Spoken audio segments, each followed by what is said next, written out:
Ladies and gentlemen, good day and welcome to the Q2 and H1FY26 earnings conference call of Entero Healthcare Solutions Limited, hosted by DAM Capital Advisors Limited. As a reminder, all the participants' line will be in the listen-only mode, and there will be an opportunity for you to ask questions after the presentation concludes. Should you need assistance during the conference call, please signal an operator by pressing star then 0 on your touch-tone phone. Please note that this conference is being recorded. Please note, this conference call may contain forward-looking statements about the company, which are based on the beliefs, opinions, and expectations of the company as on date of this call. These statements are not the guarantees of future performance and involve risks and uncertainties that are difficult to predict. I now hand the conference over to Mr. Nitin Agrawal from DAM Capital Advisors. Thank you, and over to you, sir. Thank you. Hi, good afternoon, everyone, and a very warm welcome to Entero Healthcare Solutions Limited Q2 and H1F26 earnings call, hosted by DAM Capital Advisor at DAM Capital Advisors. On the call today, we have representing Entero Healthcare Solutions, a management team comprising of Mr. Prabhat Agarwal, Managing Director and CEO, Mr. Balakrishnan Kaushik, Group CFO, and Ms. Akanksha Gupta, Head Investor Relations. I will hand over the call to the management team to make the opening comments, and then we'll open the floor for questions. Please go ahead, sir. Yeah, hi. Good afternoon, everyone. Hope I'm audible. And thank you for joining our earnings conference call to discuss the performance for Q2 FY26 and first half of this year. I'm joined by Balakrishnan Kaushik, our Group CFO, and Akanksha Gupta, Head HR, and SGA, our Investor Relations Advisors on this call. I hope everyone had an opportunity to go through the financial results and the investor presentation, which are uploaded on the stock exchanges and also on our company's website. I'm pleased to share that we have continued making progress across all financial parameters of delivering healthy growth trajectory, margin expansion, and net working capital improvement in the second quarter of the financial year. Let me begin with our top-line performance for the quarter. Revenue grew by 20.8% year-on-year and 11.9% quarter-on-quarter to rupees 1,571 crores. Adjusted for contracts accounted on net margin basis and on like-to-like basis, our revenue growth stood at 23.4% year-on-year, while organic growth was 13.4% year-on-year, which is approximately 1.8 times the IPM growth rate of 7.3% during the same period. We were also able to navigate the GST transition quite effectively during the September month, given the massive product portfolio we carry across 100+ warehouses. A key development during the quarter was on the acquisition front, particularly in the medtech segment, where we have significantly expanded our presence. We've closed 5 acquisitions during July to October 2025 period, with pro forma revenues based on FY25 financials of these acquired entities of approximately 545 crores. Additionally, as disclosed yesterday to the exchanges, binding agreements and MOUs have been signed for 2 more medtech-focused entities, Anand Chemiceuticals and Bio8 Technologies, both of which are expected to be completed subject to satisfactory completion of due diligence. So on a full year basis, we are on track to close 1,000 crore plus revenue acquisitions through 14 M&A transactions. Around 60% of our M&A is happening in the medtech segment, which along with the previous acquisitions in this space and organic business will cross over 1,000 crores post completion and integration of these businesses. MedTech is a $13 billion high growth segment and synergistic to Entero's existing pharma distribution business. Further, the role of distributor is more value added in terms of commercial role along with the standard distributor role, and hence the margin pool available with the distributors are higher. We have estimated a positive impact of 70 to 90 basis points on gross margin and 50 to 75 bips on EBITDA margin on pro forma basis after all the acquisitions are integrated with us. This is calculated on FY25 financials of announced acquisitions, which are expected to be closed in second half of the financial year. With these acquisitions, we would be present in a wide range of medtech segment, including diagnostic consumables and equipment, cardiology, and orthopedic medical devices and other devices and consumables. This segment represents an attractive growth opportunity for Entero, along with margin enhancement potential. We have also added business in trade generic, which also is higher growth and margin accretive. I reiterate that all these acquisitions were at single-digit enterprise value to EBITDA multiples. These acquisitions will be funded through a mix of internal accruals, available cash balance, and addition of some debt. Gross profit for the quarter stood at rupees 161 crore, up 32% year-on-year, with margins improving by 29 basis points quarter-on-quarter and 84 basis points year-on-year to 10.2%. This improvement was driven by higher value categories, better procurement efficiency, and operational cost optimization. Another key milestone for us was achieving EBITDA margin of 4% in the quarter, which was up by 38 basis points quarter-on-quarter and 69 basis points year-on-year. EBITDA for the quarter was rupees 62 crores, representing a growth of 46% year-on-year. There would be significant impetus on our EBITDA margins post completion of new acquisitions, which has been explained through the pro forma presentation in the investor deck. Our profit after tax increased 41% year-on-year to rupees 37 crores, with PAT margin expanding to 2.3% from 2% in Q2 FY26. A key operational priority for us has been continued optimization of working capital. I am pleased to share progress on this front. Our net working capital days has improved from about 69 days a year ago and 66 days in Q1 to 63 days in Q2 FY26. This progress is a result of ongoing initiatives around credit monitoring, enhanced collection discipline, and a company-wide focus on data-driven inventory planning. We are confident of closing FY26 with working capital days of around 60. This should aid us in delivering strong positive operating cash flow for the year in the range of 100 crore plus. We have delivered steady improvement in return ratios. Return on capital employed improved to 13.8% in Q2 from 11.5% in Q1, and return on equity increased to 11% from 9% in the last quarter. Operationally, our reach and network have continued to expand. In the first half of the year, we catered to over 85,000 retail pharmacies and more than 2,800 hospitals across 490 districts in India, supported by 113 strategically located warehouses and 83,000 plus SKUs sourced from more than 2,800 plus healthcare manufacturers. Our distribution network is continuously getting stronger with better geographic reach, wider product portfolio, and deeper engagement with healthcare product manufacturers and customers. We are using our proprietary technology to create synergies, integration, and efficiency in our network and improving customer experience through better fill rates and lower turnaround times. In summary, as we progress into second half of the year, we are confident of continuing the stronger momentum, making continued improvements in the financials led by both organic initiatives and impact from inorganic strategy. We have clear visibility on growth trajectory, margin expansion, and cash flow generation. Our focus remains on increasing wallet share within existing customers, expanding higher margin product categories, and leveraging our nationwide network to become the most comprehensive healthcare distribution platform in India. The medtech acquisitions gives us headroom for accelerated growth and margin expansion. We remain on track to achieve our FY26 guidance. With this, I close my opening remarks and invite people to ask questions.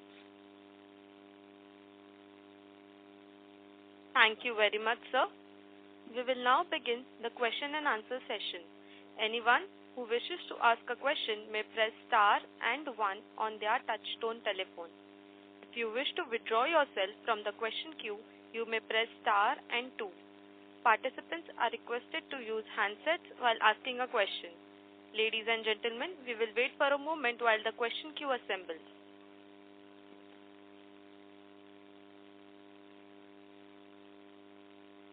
The first question comes from the line of Chintan Sheth from Girik Capital. Please go ahead. Hi, Prabhatji. Thank you for taking my question, and congratulations to the team and management on delivering, on continuous progress on the key metrics we follow. Sir, on the revenue growth front, you mentioned that you maintained a guidance of 30% growth, but so far because of the revenue growth seems to be softer versus what the annual guidance for us is right now. So do you think in the second half you can catch up to meet the guidance for the full year?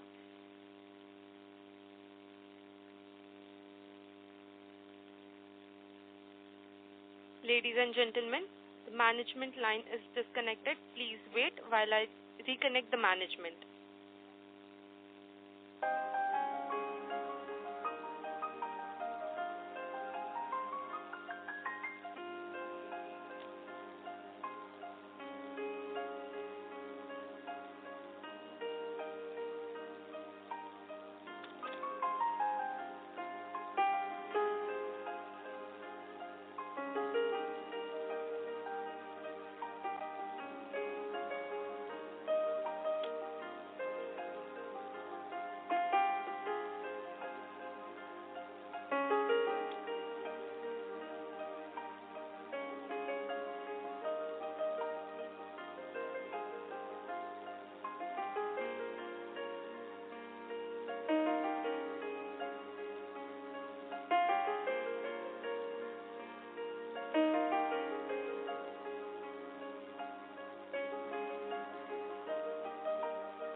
Ladies and gentlemen, we have the management line connected. Hi, Prabhatji. Sorry. Am I audible? I'm so sorry. The line is again disconnected. Please wait till I rejoin the management.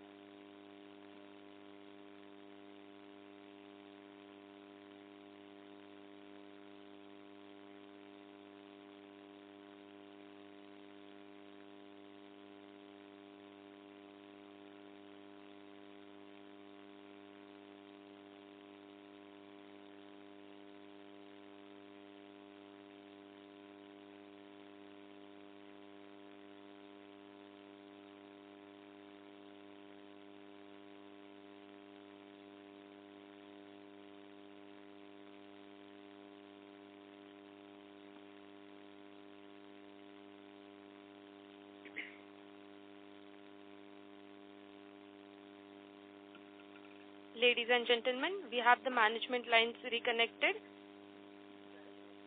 Hi, Prabhaji. Am I audible now? Yes, sir. So, my question was basically on the guidance part, where you mentioned that we maintain our FY26 guidance, which included 30% revenue growth for the year. So far, our first half growth is around 24%. The ask for the second half will be roughly around 35% to deliver on the 30% growth. Given the fact that, a lot of one or two large contracts getting into the net basis, do you think with the equation and all, we'll be able to achieve the revenue guidance at least? I think on the margin trajectory wise, I think we are on track, only trying to check on the revenue front. Yeah, hi, Chintan. Listen, on the first half of this year, on a like-to-like basis, we were 27.8% growth. Okay. Right. Mm-hmm. And, against a guidance of, let's say, 30%, right? So the gap of 2.5% is primarily coming from delay in closing new organic deals, new inorganic deals, right? Which we are now trying to catch up in the second half of the year. We have already, done the deals, announcement and everything. So we are fast tracking the closure process, releasing the deals, and, we will be very close to the full year guidance on like-to-like basis. Got it. And just confirmation, clarification on the OCF part, you mentioned 100 crore OCF target for the full year. We are right now negative 57 odd crore, 60 odd crore negative in the first half. That implies that for the full year or in the second half, we need to generate almost 150, 160 odd crore of operating cash, which you believe is doable, right? Yeah, doable. If you look at, first half of this year, our negative cash, generally, typically the second quarter is the highest in terms of organic growth, and, the most of the working capital requirement happens in the quarter 2 of the year, right? Even if you look at our last year, last year our fully H2 was positive by 50 crores. Okay. Even though our first half was 125 crores negative. So against the 125 crores negative of last year, we are only 58 crores negative in the first half, right? So there is already, 60-70 crores cash flow higher in the first half of the year, right? Right. Secondly, the second half of the year is always positive, okay? And thirdly, we have an additional benefit because of the GST change, right? So because now the revenues that we will be billing to the customers will be at 5% GST against 12% GST earlier, right? So there will be a 7% benefit in cash flow through lower receivable balance. Got it. I think that helps. I'll join back in only one question. I'll join back in queue. On the acquisition, the larger one which we announced yesterday, it was happening at 0.95 sales FY25, right? Typically, I've seen we are doing materially lower at this 0.8 or less on EV2 sales basis. But you mentioned that these are all margin accretive ones, and the single digit EV/EBITDA multiple stands true. So that is what the range. Have we increased a little bit range on acquiring these assets, or we are still in the ballpark of 5 to 7 or 5 to 8 times EV/EBITDA? Yeah, we are in the ballpark only. On EV to EBITDA basis, we are on the ballpark with respect to our historical multiples that we have paid, right? On EV to sales, of course, it will look higher because the margins are much higher in this business. The margins in this business is double digit. Got it. I think all the very best. I'll join back in queue for any questions. Thank you. Sure. Thank you. The next question comes from the line of Sajal Kapoor from Anti-Fragile Thinking. Please go ahead. Yeah, hi. Thanks for taking my question. Prabhat, what incentives do these medtech sellers have to kind of sell so cheaply on EV/EBITDA? Why they are selling to us at a lower multiple compared to where our own business is? That is the kind of a question I have. This is the same thing, from beginning of the company, right? Even other pharmaceutical distributors are also on the same EV to EBITDA range, right? And the reasons are the same. They need a partner who can, take them to a national level, they have kind of exploited most of the opportunities to grow on a standalone basis. There are issues on succession. So these are the things which, kind of, incentivizes or motivates the seller to sell to us. So it's exactly the same reason that we had in, sorry. Yeah, it's the scale thing, right? It's pan-India scale. Yes. Yeah. Okay. And just to follow on this medtech, the sales rely on deep sort of clinical trust. So how is Entero ensuring newly acquired teams, ortho, cardio, IBD, etc., build the expertise and sort of doctor-physician relationships needed to strengthen customer loyalty? Yeah. So, this is not the first medtech acquisition that we have done. If you recall, last year also we did, acquisition in Chennai called PLS Biotech, right, which was primarily in the IVD space and other, medical devices. In certain segments, yes, the relationship with the doctors and everything matters a lot. But when we are acquiring the whole company along with the whole team, with the relationships and all that. That's the reason why we are paying, goodwill premium on that, right? So, the whole know-how, the knowledge, the relationship, the team, everyone comes along with this acquisition. Yeah. And thank you for that. And finally, one just bookkeeping question for Bala. What factors explain the rise in trade receivables? And also the inventories in the last 6 months. I mean, with improved return ratios and the reduction in net working capital to 63 now, what is specific strategies in inventory management or receivable collections are optimizing, this working capital cycle? Because those are the two key variables for us to get to positive operating cash flow. Yeah. So, Sajal, here we are running work streams specific to inventory, specific to trade receivables, and there is a renewed focus on improving our cash collection cycle as well as the way we order the inventory. So we have a team put in, we have a task force that is there that is monitoring all the entities on these numbers, what kind of purchases are happening, are we doing purchases in an optimized manner, can we do purchases 4 times a month instead of 1 or 2 times a month. So all these factors are being looked at closely, and the task force there are 3 or 4 task force that we have created that is driving this operational efficiency, which is actually yielding these results. Yeah. No, understood. Thank you so much. I'll rejoin the queue. Thank you. Thank you. Thank you. Ladies and gentlemen, a reminder to all the participants that you may press star and 1 to ask a question.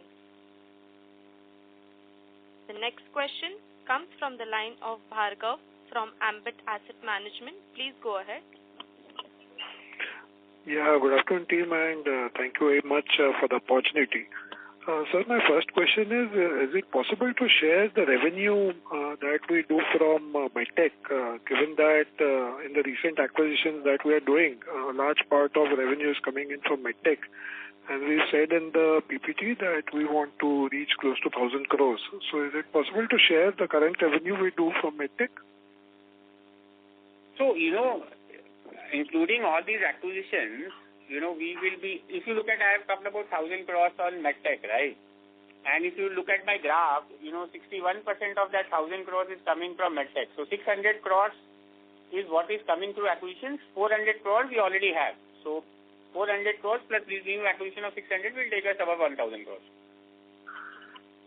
And is it fair to say that incrementally whatever acquisitions that we'll be planning, a large part of that will be in the MedTech space or any other space? No, so post this, next 1 quarter we'll be busy in closing these acquisitions, The reason why I think one of the reasons why we have missed a little bit on the, revenue growth guidance of this year because we have taken a little more time to, evaluate deals. Okay. And, pharma, we have a good presence now. We want to expand into other synergistic segments. And MedTech is a very good synergistic segment. The growth rate is higher. The role of the distributor is more important in this. The margin profile is far better. So that's the reason, we are looking for those segments which are margin accretive as well as high growth. If you look at, we also acquired a distributor in trade generic, which again enjoys a higher growth profile and a higher margin profile. So our internal guidance is that, we should chase those business segments which can deliver higher growth as well as a higher margin. Okay. And, sir, when we were speaking to a few chemists, they were of the opinion that from 15th of August till maybe 15th of September, they had reduced procurement significantly because of the GST changes which have happened. But despite that, how did we manage to have such a high revenue growth? So you look at, for example, out of 90 days in a quarter, only 15 days were impacted, right? Or less than 15 days. I estimate that probably our revenue growth would have been 1% higher if that GST change would not have happened. Okay.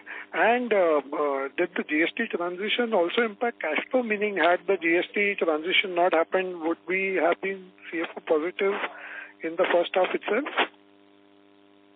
No, not materially, because, the impact of GST change would come in the second half of the year because, from 22nd September onwards, we started billing customers with lower GST rate, right? So, most of the receivables sitting on 30th September were with a higher GST rate only, right? But by December, by March, all these, receivables will be replaced by new receivables which will carry a 5% GST rate. So, the positive impact on cash flow from GST change would happen in H2 of this year.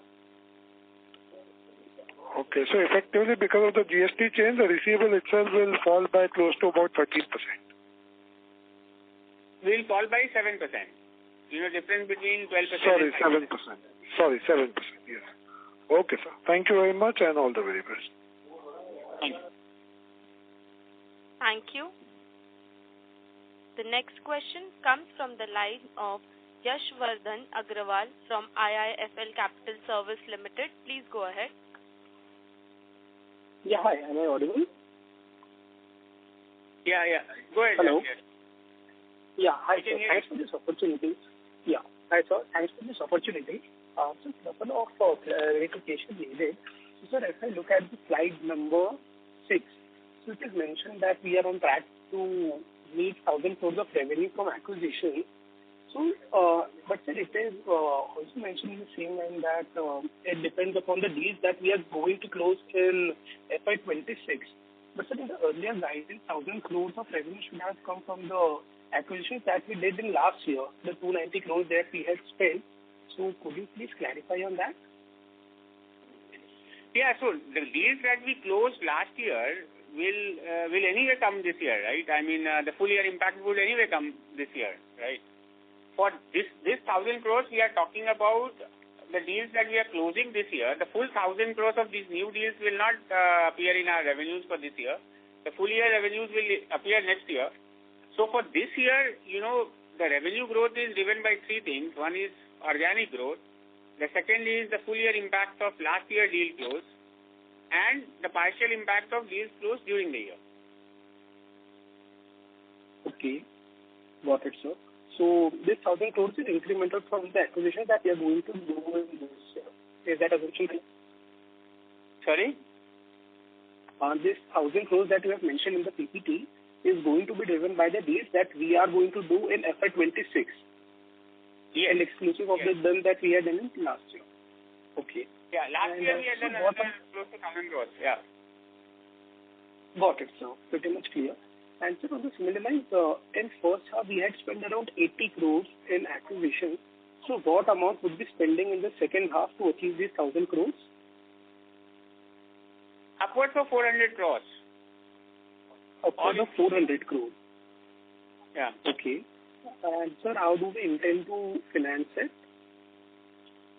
Yeah, so we will, as we said, we have an operating cash flow generation in H2 of this year. That will come into play. The second is we have an existing cash of close to 280 crores on our balance sheet, right? So we'll be using that. And if need be, we'll take some additional debt. Okay, so additional debt will be required for that.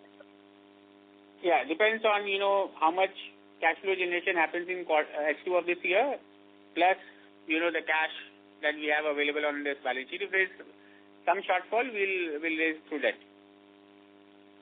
Got it, sir. And sir, in the initial remarks, you said that we are confident of achieving the guidance that we have given of 30% growth. And so that means 35% growth in the second half. So, sir, are we confident of achieving that? No, so you should look at the numbers, differently. What we are saying on a like-to-like basis. So, like-to-like basis, our growth for H1 was 27%. Okay, 27.8%.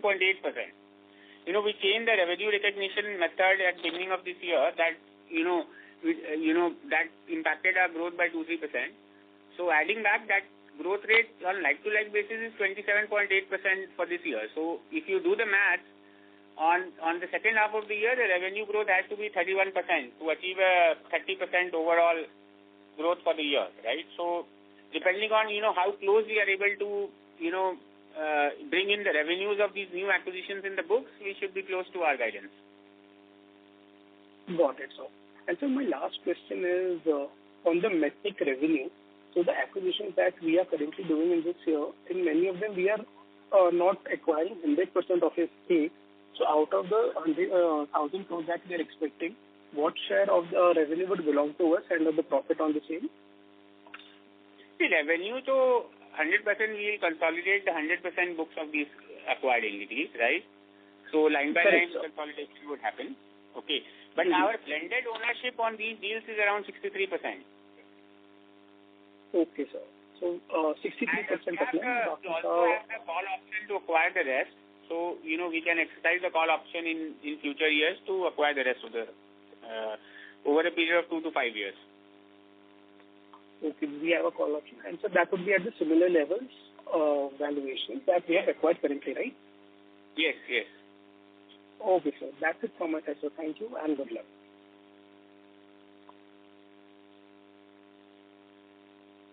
Thank you.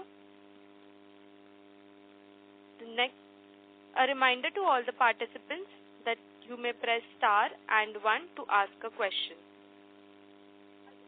The next question comes from the line of Avnish Burman from Vaikarya.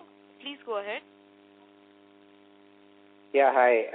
Good afternoon. Thanks for taking my question. Prabhat, can you give us some color on the gross or EBITDA margins of Anand Chemiceutics, because I couldn't find any data from the MCA records. Yeah, so, the companies, it's a combination of 2-3 companies. Some is proprietorship, some is partnership, and, one is private limited. So you may not find data on all that.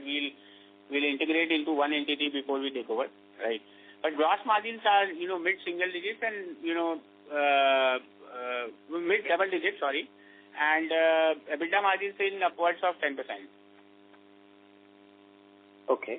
And for BioAid also, when I was looking at the data, at least, the data is available till FY24, where the gross and EBITDA margins are showing at 11 and 1.5, which is quite uncharacteristic for a medical device distributor. Am I missing something here, or this is... Yeah. See, the thing is, when we diligence the EBITDA, we diligence, what will come to us. Okay. Sometimes they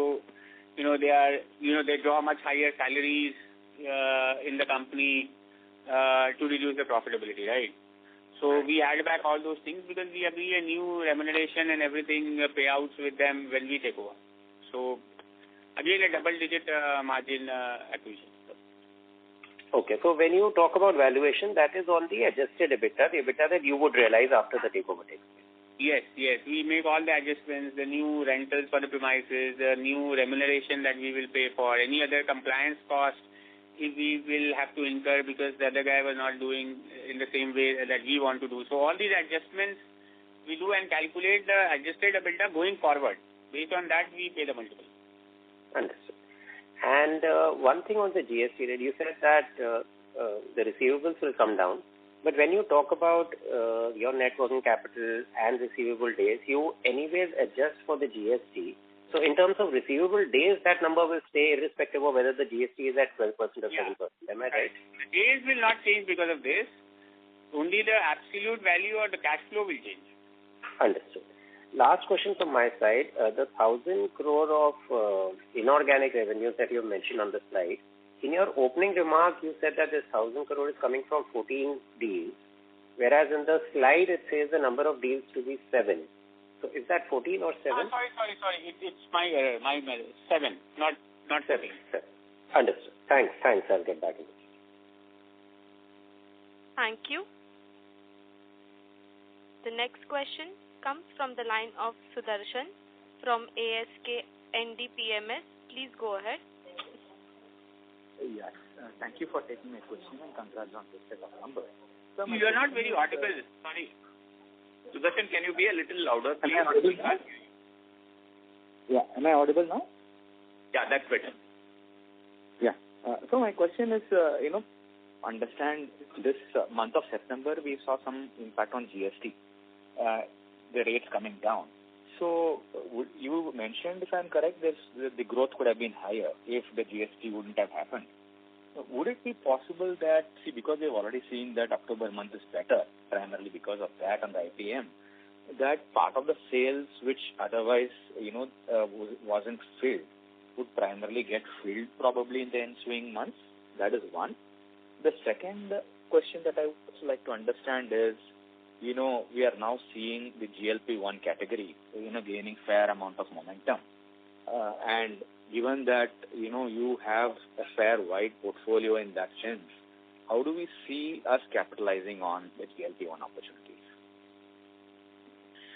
Okay, let's take question number 1, which is the impact of GST on the growth. I said, we estimate that probably 1% of growth was lost because of, GST change for last 15 days of September month. Okay.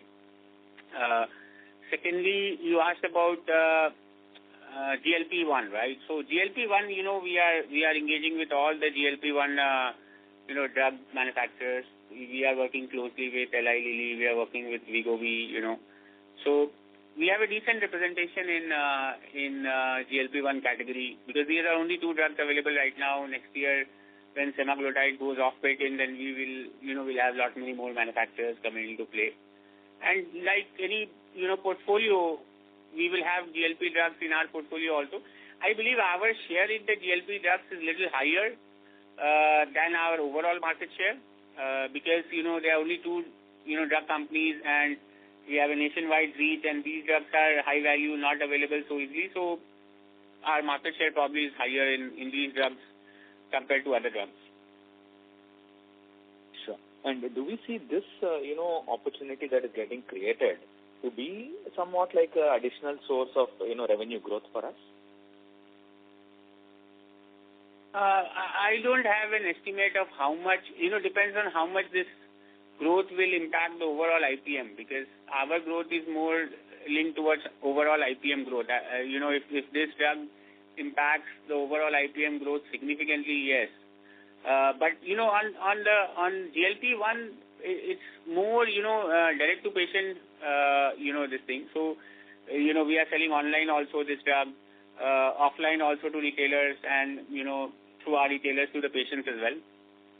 So, yeah, I'm pretty excited about this, the growth opportunity that GLP-1 brings, not only to us, but to entire industry. Okay.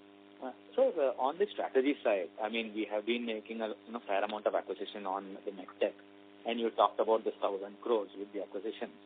I'm looking at more strategically and from a longer term, basis. If I'm saying that the next 2 to 3 years, now that, we will start generating operating cash flow, which means that we have more money, to basically acquire freely, in that sense. So in terms of proportion of sales, and basically creating a new avenue of visible growth and, business for us, how do you see the MedTech, beyond the 1,000 crores evolving? And second, subsegment of this is, this year we are definitely on course to achieve 4%, if everything goes well in the same direction. If I'm looking at the next 2 to 3 years, given that MedTech has a much better margin profile, where do we see this kind of margins, say, in the next 2 years or so? So, now with these acquisitions, post-consolidation, the representation of MedTech in our business will be 14-15%. Okay. And in terms of margin, I have already given you an estimate in our investor deck. Okay, we expect that at least 50 to 75 basis points on overall consolidated financials this will have. Okay, so if we were at Q2 at 4%, then post closing of these deals we should be between 4.5 to 4.75. That's my estimate as of now. Okay, based on what financials they had before we acquired them. So of course there will be growth element on top of it and things like that. So the margins, as this year as we have guided that we should be closing 4% plus. So assuming that all these acquisitions and medtech will have a full year impact in the next year, so our margins would be much higher than what we have today. Sure, sir. One final thing before I join back the queue is, what is your... to interrupt, Mr. Sudarshan. May I request you to join back the queue? Sure. Thank you. The next question comes from the line of Manan Vandur from Wallfort PMS. Please go ahead. Thank you so much for the opportunity and congratulations on the numbers. So my one question was that at what percentage are our previous acquisitions growing at? That is organic growth, no? 13.8%. Yes, like what we would have acquired previous year or previous to previous year, those how much they are growing at?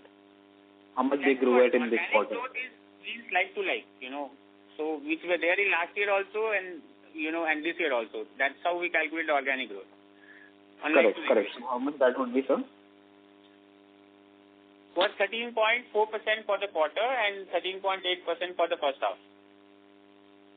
Okay, got it. And so about this one, I heard from one participant talk about a company which had EBITDA margins of something 10% or more. Could you please explain us something more on that company?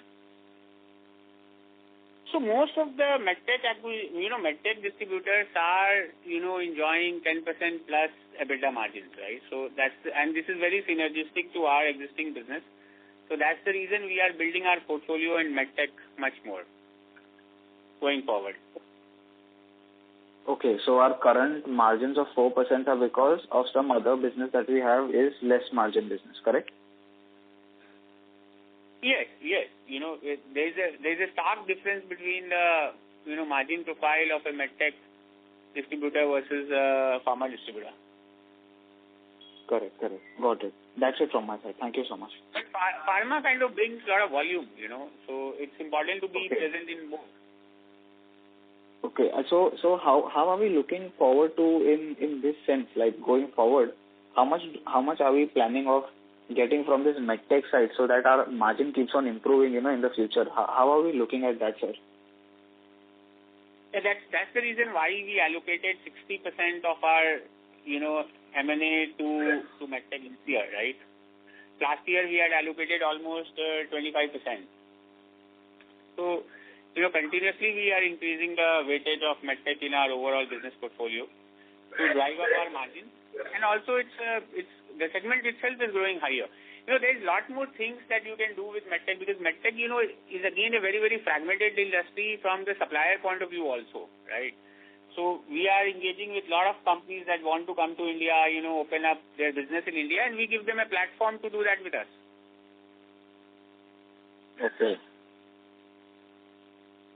Okay, got it. Thank you so much, sir. That's it from my side. Thank you. Ladies and gentlemen, in order to ensure that the management is able to address all the participants in the question queue, please restrict your questions to 2 questions per participant. The next question comes from the line of Akshat Mehta from Seven Rivers Holding. Please go ahead. Hello, am I audible, sir? Yes. Thank you, sir, for the opportunity and congratulations on a good set of numbers.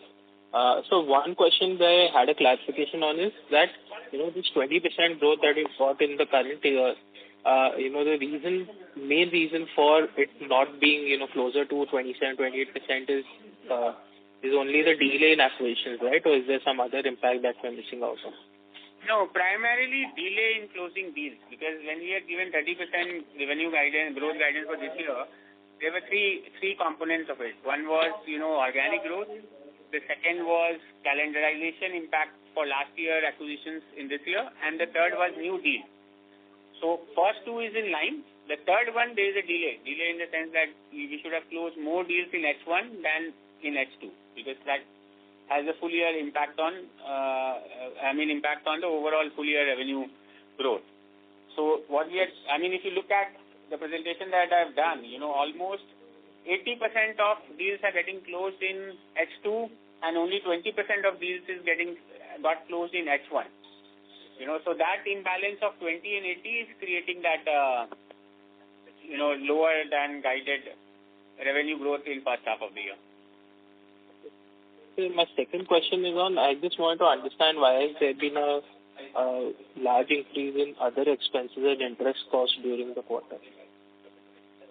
What is that? Yeah. So increase in interest cost is mainly driven by the fact that we are utilizing money on acquisitions as well as on payment of milestone-related payables from last year acquisitions. So as and when we use the IPO money, obviously my net interest cost will go up. That's the reason. Because we had about a much larger cash balance at end of last year versus the cash balance we are currently having, which is about 283 crores. And other expenses, sir? We've seen almost 400 crores. We've seen 40 crores of other expenses this quarter, right? What is the reason for that increase?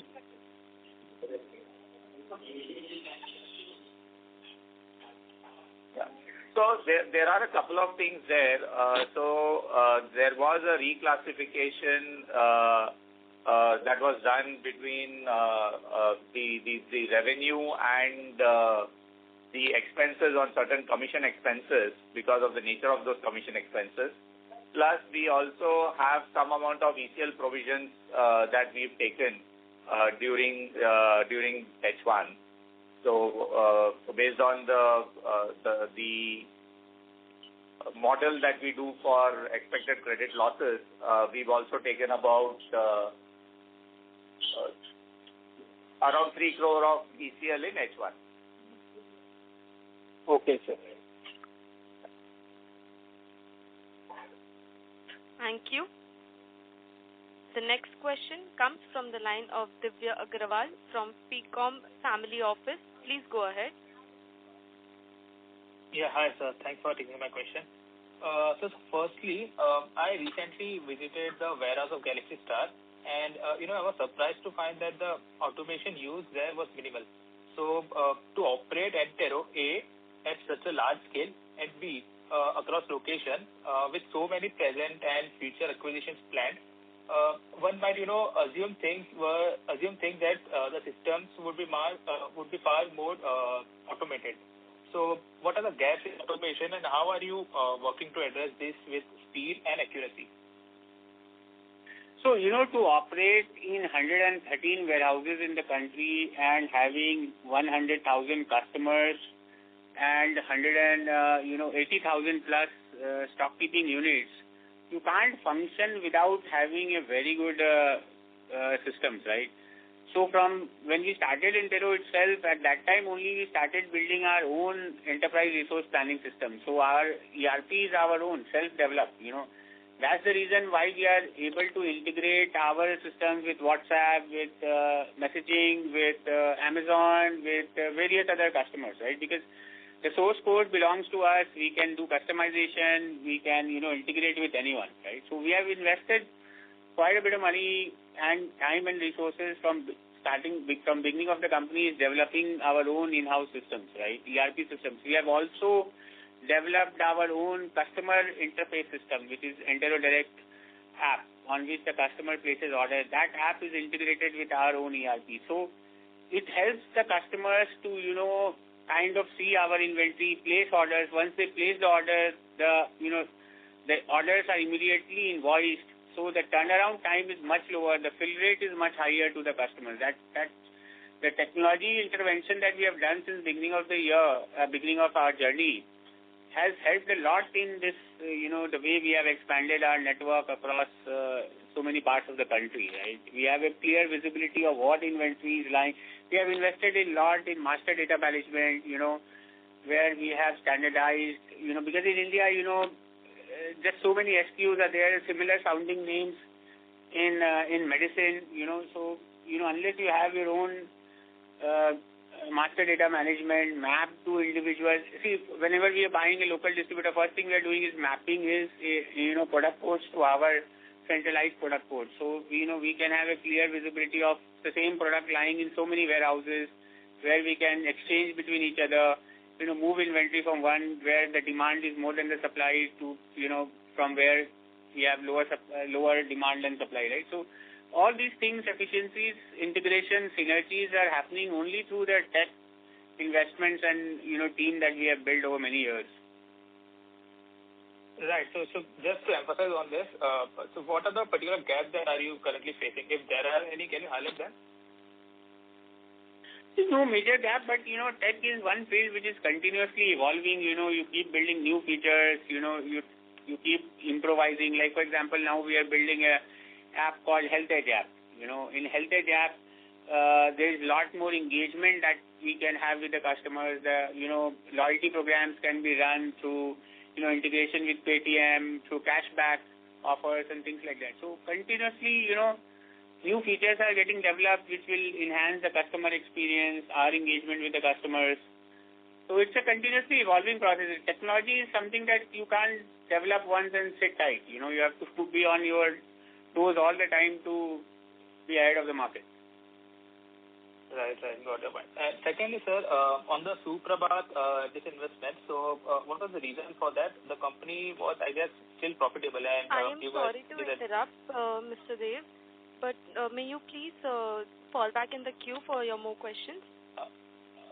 Sure. Okay. I will just answer this question. So Suprabhat is an investment that, we thought we bought this company, but there is a little bit of misalignment that which happened with the seller. And that territory we can, service from various other geographies. So we said it's better to, we took the entire money back along with the interest and all that, and we reversed the transaction. Sure. Thanks a lot. Thank you.